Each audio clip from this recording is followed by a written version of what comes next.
আসসালামু আলাইকুম রহমতুল্লাহি ওবরকাতুহু। সম্মানিত দর্শক, এখন বাংলাদেশে বহুমুখী গুজব অতীতের যে কোনো সময়ের চেয়ে ডালপালা বিস্তার করেছে। যারা ক্ষমতা হারিয়েছেন তারা ক্ষমতা লাভের জন্য স্বপ্ন দেখছেন, যে স্বপ্নের কোনো বাস্তবতা নেই, কিন্তু তারা স্বপ্ন দেখছেন।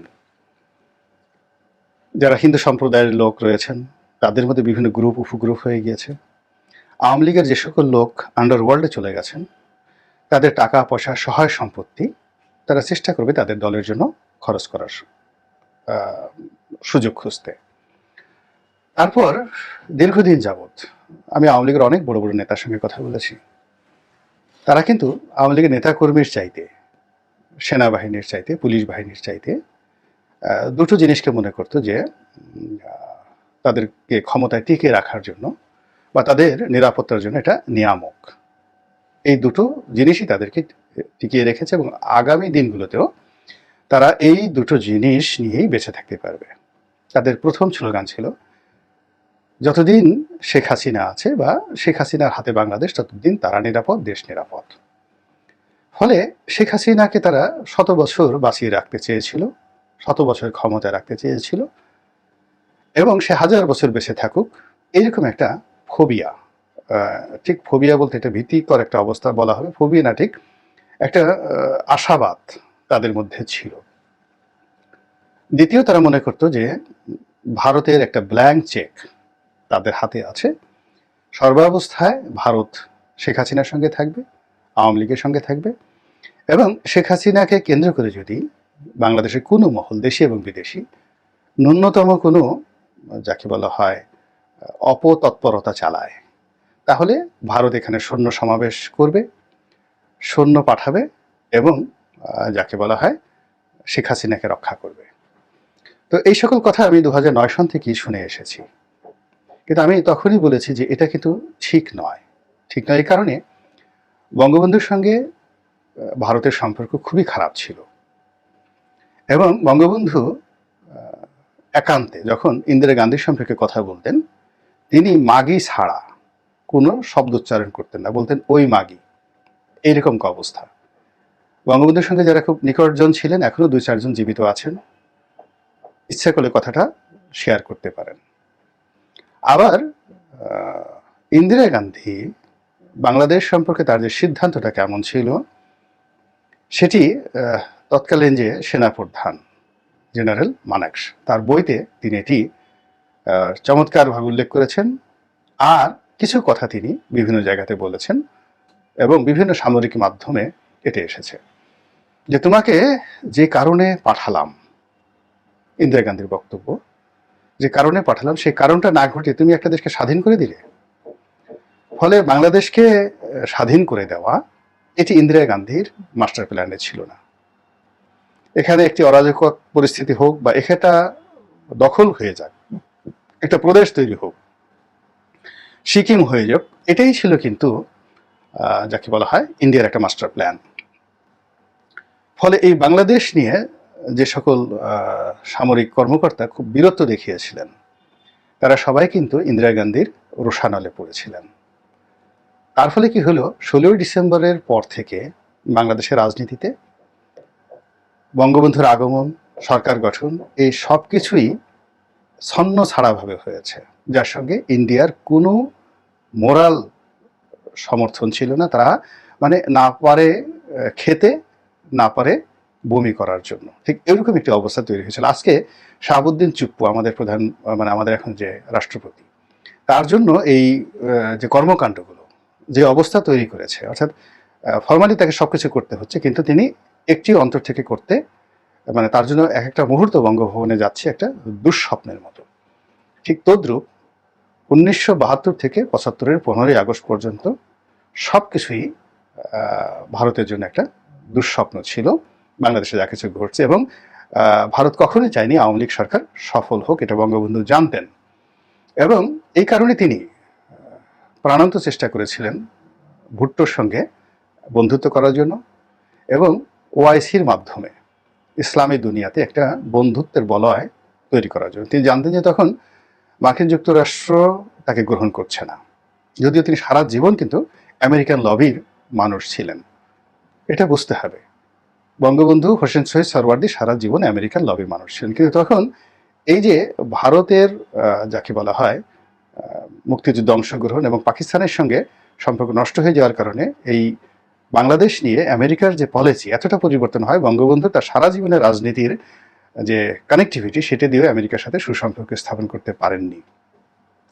আবার অন্যদিকে তখন যে বিকল্প সোভিয়েত ইউনিয়ন ছিল, তারপর কমিউনিস্ট দুনিয়া ছিল, চীন ছিল, কিউবা ছিল, তাদের সঙ্গে বন্ধুত্ব হতো, কিন্তু বাংলাদেশকে সাহায্য করার মতো কোনো সামর্থ্য মানে অর্থনৈতিক সামর্থ্য তাদের ছিল না। ফলে বঙ্গবন্ধু খুবই মারাত্মক বিপদের মধ্যে তখন সময় কাটাচ্ছিলেন।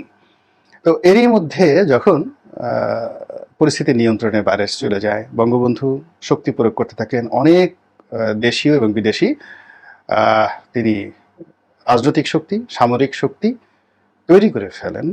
এবং আজকের দিনে যে পুলিশ নির্ভরতা ছিল আওয়ামী লীগের, এবং তিনি সেনাবাহিনীর বিরুদ্ধে পুলিশকে একটা বিকল্প অস্ত্রধারী শক্তি হিসাবে তিনি প্রতিষ্ঠা করতে চেয়েছিলেন। একই কাজ কিন্তু বঙ্গবন্ধু করেছিলেন পুলিশ এবং রক্ষী বাহিনীর মাধ্যমে, যেটি তিনি সফল হতে পারেননি।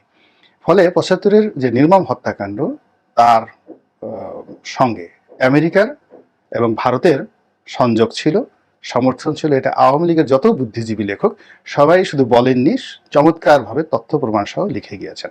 এটি আওয়ামী লীগের লোকজন কখনো কগনিজেন্সে নেয়নি। আবার ১৯৯৬ থেকে ২০০১ সন পর্যন্ত ভারতের সঙ্গে আওয়ামী লীগের সম্পর্কটা কত খারাপ ছিল এটি শেখ হাসিনা বারবার বলেছেন, যে আমার কাছে গ্যাস চেয়েছিল, ওটা চেয়েছিল, ভারতের কথা আমি শুনিনি, এই জন্য আমাকে ক্ষমতা থেকে চলে যেতে হয়েছে, বিএনপি ক্ষমতায় এসেছে। তো এই যদি ভারতের সঙ্গে আওয়ামী লীগের সম্পর্ক হয়, তাহলে বাকি যে জিনিসগুলো, সেই জিনিসগুলো নিয়ে যারা স্বপ্ন রচনা করেছেন তারা কতটা ভুলের মধ্যে ছিলেন এবং এখনো আছেন, সেই জিনিসটি যদি এখনো তারা বুঝতে না পারেন। বঙ্গবন্ধুর পরিবারকে আশ্রয় দেওয়া ঠিক ৭৫ 15 আগস্টের পর, এটা ছিল একটা মানবিক বিষয়। কিন্তু এখন যে ঘটনায় শেখ হাসিনা এবং তার পরিবার পড়েছে, তাদেরকে আশ্রয় দেওয়া পুরোপুরি একটা রাজনৈতিক ডিজাস্টার, এবং তাকে হজম করা ভারতের পক্ষে সম্ভব নয়। তাকে একটা ব্রিদিং টাইম দেওয়া হয়েছে, এবং আলটিমেটলি ভারত যদি খুব বেশি বাড়াবাড়ি করে তাকে এখানে সৈন্য সমাবেশ করে এই বাংলাদেশকে দখল করে নিতে হবে। কিন্তু কোনো অবস্থাতেই তার কোনো প্রতিনিধি, সেটা আওয়ামী লীগ হোক কিংবা বিএনপি হোক, আগের মতো করে ভারত এখানে অভ্যন্তরীণ রাজনীতিতে নাক গলাতে পারবে না। এটা সেটেলড হয়ে গিয়েছে, এখন সে দখল করে নিতে পারে। আর সেই দখল প্রক্রিয়াতে যদি আওয়ামী লীগ সংযুক্ত হয়, বাংলাদেশের এই অংশটি যদি ভারতের একেবারে ত্রিপুরার মতো হয়ে যায়, খুঁজে খুঁজে খুঁজে খুঁজে আওয়ামী লীগের প্রতিটি লোকের মানে যাকে বলা হয় জীবনে যে দুর্বিষহ ঘটনা ঘটাবে দেশপ্রেমিক মানুষ একেবারে কিয়ামত পর্যন্ত, যে এদের এই যে লেন্দুব দর্জির মতো, এদের কারণে আজ এই বাংলাদেশ ভারতের একটা অঙ্গরাজ্যে পরিণত হয়েছে। এখন অভ্যন্তরীণ রাজনীতিতে কোনো অবস্থাতেই বর্তমান চলমান অবস্থাতে ভারতের সঙ্গে বন্ধুত্ব অসম্ভব ব্যাপার। এই যে সরকার, ডক্টর ইউনূসের সরকার, এটির সঙ্গে কাগজে কলমে ভারতের সম্পর্ক আছে, আমেরিকার সম্পর্ক আছে, কিন্তু স্থানীয় যে জনমত এবং সীমান্তের ভিতরে যে রাজনৈতিক শক্তিগুলো রয়েছে, এটা 100% ভারত বিরোধী শক্তি, এবং তারা প্রয়োজনে ভারতের বিরুদ্ধে অস্ত্র হাতে নিয়ে সিভিল ওয়ারে তারা যুক্ত হবে। অর্থাৎ এখানে অভ্যন্তরীণভাবে খুঁজে খুঁজে শ্রেণী শত্রু আওয়ামী লীগকে খুঁজবে, আর সীমান্তের ওপারে গিয়ে ভারতীয় সৈন্যবাহিনীর সাথে যুদ্ধ করবে। এরকম একটা অবস্থা তৈরি হয়ে গেছে। এবং এইরকম যদি একটা ভারতের বিরুদ্ধে জিহাদের ডাক দেওয়া হয়, যুদ্ধের ডাক দেওয়া হয়, 1 কোটি মানুষ ঘর সংসার ত্যাগ করে ভারতের বিরুদ্ধে অস্ত্র হাতে নেওয়ার জন্য দাঁড়িয়ে আছে। বুঝতে হবে ভারতকে, এবং ভারতে বসে যারা বাংলাদেশে রাজনীতি করতে চান তাদেরকে। কথাগুলো বললাম এই কারণে, খুব প্রচার হচ্ছে আওয়ামী লীগের লোকজন এই শেখ হাসিনা আসবেন, প্রতি বিপ্লব ঘটাবেন। যারা জ্ঞানী গুণী দার্শনিক তারাও বলার চেষ্টা করছেন প্রতি বিপ্লব হবে। আমি মনে করি যে আওয়ামী লীগের রাজনীতি আপাতত শেষ। আগামী 2, 4, 5 বছরের মধ্যে তারা কোনো অবস্থাতে রাজনীতিতে জনপ্রিয়তা পাবে না।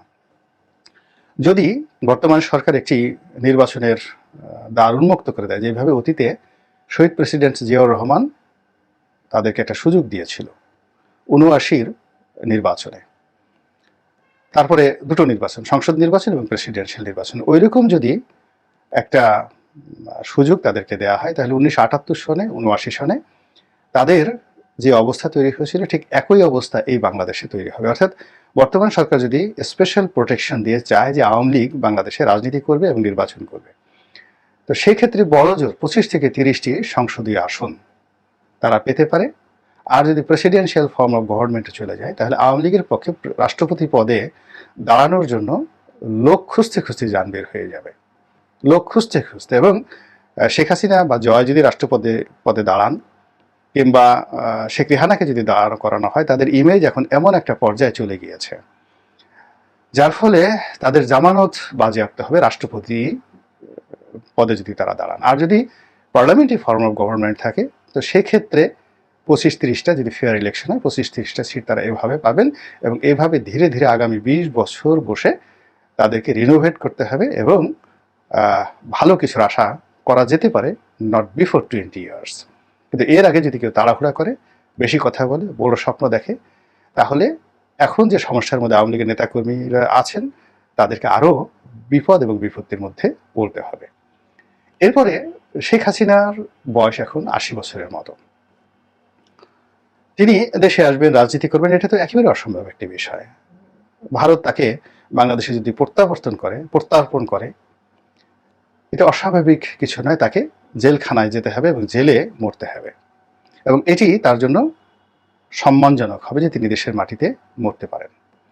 কিন্তু যদি তার বিরুদ্ধে আন্তর্জাতিক আদালতে মামলা হয় এবং যথেষ্ট এভিডেন্স রয়েছে, মানে এই মামলা না হওয়ার কোনো কারণ নেই, এবং মামলা হওয়ার সঙ্গে সঙ্গে তাকে আন্তর্জাতিক আদালত, যেটা ট্রাইব্যুনাল রয়েছে, সেখানে হস্তান্তর করতে হবে ভারতকে, যেভাবে সার্বিয়ার প্রেসিডেন্টকে হস্তান্তর করা হয়েছিল।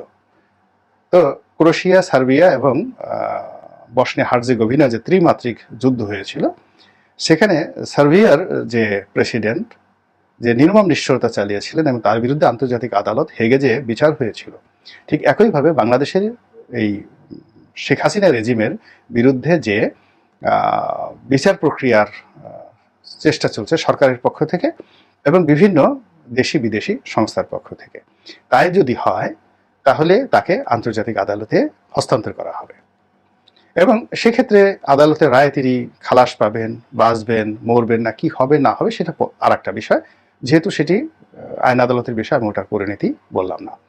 আর ইতিমধ্যে যদি খুব প্রকৃতির একেবারে স্বাভাবিক নিয়মে তার মৃত্যু ঘটে, তাহলে তার লাশ হেলিকপ্টারে করে বাংলাদেশে আসবে এই 2-4-5 বছরের মধ্যে, এবং সুন্দর করে তার লাশ বঙ্গবন্ধুর মাজারের পাশে তার লাশ দাফন হবে। এটা আমার কাছে এখনো অসম্ভব মনে হচ্ছে। আল্লাহ ভালো জানেন ভবিষ্যৎ সম্পর্কে, কিন্তু এটি আমার যে ক্ষুদ্র বুদ্ধি, সেই বুদ্ধি অনুযায়ী অসম্ভব মনে হচ্ছে। তো কাজেই যারা এই বাংলাদেশে বসে শেখ হাসিনাকে আশ্বাস দিচ্ছেন, স্বপ্ন দেখাচ্ছেন, হ্যাং করেঙ্গা ত্যাং করেঙ্গা, অথবা তিনি ওখানে বসে এখনো যে স্বপ্ন দেখছেন, বা বাংলাদেশের সাধারণ যারা জনগণ তাকে নিয়ে যারা আতঙ্কিত অনুভব করছেন, আমার ক্ষুদ্র বুদ্ধি আল্লাহ রাব্বুল আলামিন যেটি দিয়েছে, সেই বুদ্ধি অনুযায়ী আমি যতটুকু বললাম, আমি এর বাইরে অন্য কোনো বিকল্প দেখতে পাচ্ছি না। অলৌকিকভাবে যদি কোনো কিছু ঘটনা ঘটে, আল্লাহ যদি ঘটায়, সেটা কেবলই আল্লাহর বিষয়। আল্লাহ অনেক কিছু ঘটাতে পারেন আমাদের চিন্তার বাইরে। এখন যারা ক্ষমতায় এসেছেন, যারা মন্ত্রীর চেয়ারগুলোতে বসে আছেন, তারা এই জায়গাতে বসবেন ঠিক 5 তারিখ পর্যন্ত, 6 তারিখ পর্যন্ত আমরা কল্পনা করিনি, 6 তারিখও কল্পনা করিনি অনেকের ব্যাপারে। কিন্তু বাস্তবতা হলো তারা বসেছেন, আল্লাহ এভাবে চেয়েছেন। ক্ষমতার যখন আল্লাহ যাকে বলেন কুন ফাইয়াকুন, ক্ষমতার এই বসানোর জায়গাটি আল্লাহর কুন ফাইয়াকুন ক্ষমতার মধ্যে। এবং এই ক্ষমতায় যারা বসেন, এখানে সূরা আল ইমরানের সেই যে বিখ্যাত আয়াত আল্লাহ রাব্বুল আলামিনের, তার যে বক্তব্য, তার যে বাণী, আমি যাকে ইচ্ছা তাকে ক্ষমতায় বসাই এবং যাকে ইচ্ছা ক্ষমতা থেকে টেনে হিসড়ে নামাই। এটি এই বাংলার অল্প সময়ের ইতিহাসে 1971 থেকে আজ অবধি কতবার ঘটল। আল্লাহ ক্ষমতায় বসিয়েছেন, টেনে হেসড়ে নামিয়েছেন, লাঞ্ছিত করেছেন, অপমানিত করেছেন, এবং অতীতের অপমানগুলো একটার সাথে আর একটা পরবর্তীতে বেশি হয়েছে। বঙ্গবন্ধুর পরে বঙ্গবন্ধুর নির্মম হত্যাকাণ্ড, তার সঙ্গে যদি আপনি শহীদ প্রেসিডেন্ট জিয়াউর রহমানের হত্যাকাণ্ড চিন্তা করেন, এটা কম নির্মম ছিল না। আবার সাত্তার সাহেবের ক্ষমতা থেকে চলে যাওয়া, এরশাদ সাহেবের ক্ষমতা থেকে চলে যাওয়া, তাদের জীবন যায়নি, কিন্তু যতদিন তারা জীবিত ছিলেন এই পৃথিবীটা তাদের জন্য জাহান্নাম ছিল। পরবর্তীতে আবার মঈনুদ্দিন, ফখরুদ্দিন, তারা এলেন। বিএনপির যারা ক্ষমতা হারালেন, বেগম জিয়া, তারেক রহমান সাহেব, তাদের আত্মীয় স্বজন, পরিবার পরিজন, তাদের জীবনে সেই 2007 থেকে এখন পর্যন্ত, টিল নাও, এখন পর্যন্ত যে অশান্তি চলছে, এটির সঙ্গে পৃথিবীর কোনো আযাবের তুলনা করা যাবে না। মঈনুদ্দিন ফখরুদ্দিন তারা জীবিত আছেন। 111-এর যারা দোসর, একজন বাংলাদেশে এসে কয়েকদিন খুব পোলাও কুরমা মাখন খেয়েছেন, জেনারেল মাসুদউদ্দিন চৌধুরী, এই সময়টিতে এসে তার জীবন যে কোন অবস্থাতে চলে গেছে, তার সাথে তিনি আমেরিকাতে বাড়ির মতো, ব্রিগেডিয়ার বাড়ির মতো যদি তিনি উবারে তিনি ড্রাইভিং করতেন, ওটি তার জন্য কল্যাণ করছিল। তিনি শেখ হাসিনার সুযোগ নিয়েছেন, অস্ট্রেলিয়ার রাষ্ট্রদূত হয়েছেন এবং শেখ হাসিনাকে ক্ষমতায় বসানোর জন্য ভারতের ক্রিয়ানক হিসেবে তিনি 111-এর সময় যে কর্মকাণ্ড করেছেন এবং তার ফলে শেখ হাসিনা তাকে যেভাবে পুরস্কৃত করেছে, এমপি বানিয়েছে, বাংলাদেশে পুনর্বাসন করেছেন, এখন ঠেলা তার উপর কিভাবে যাচ্ছে তিনি ছাড়া আর কেউ বলতে পারবেন না। তো কাজে আবার এখন যারা আছেন তাদের যে পরিণতিটা কোন দিকে যাবে তাও কিন্তু আমরা বলতে পারছি না। আল্লাহ তাদেরকে ক্ষমতায় বসিয়েছেন, তারা যদি আল্লাহর সেই নিয়ামত থেকে ওয়াম্মা বি নিয়ামতে রব্বিকা ফাহাদ্দি সুন্দরভাবে আদায় করতে পারেন, তাহলে একটা চমৎকার পরিণতি হবে, জাস্টিস শাহাবুদ্দিনের মতো, বিচারপতি হাবিবুর রহমানের মতো। আর যদি তারা এই সময়টিকে কাজে না লাগিয়ে উল্টো করেন, ইতিহাসে বহু ঘটনা ঘটেছে অতীতে, সেই অতীতের চাইতে আরো নির্মম পরিণতি হয়তো তাদের জন্য ভোগ করা লাগতে পারে। আল্লাহ আমাদের সবাইকে হেদায়েত দান করুন, হেফাজত করুন। আসসালামু আলাইকুম ওয়া রাহমাতুল্লাহি ওয়া বারাকাতুহু।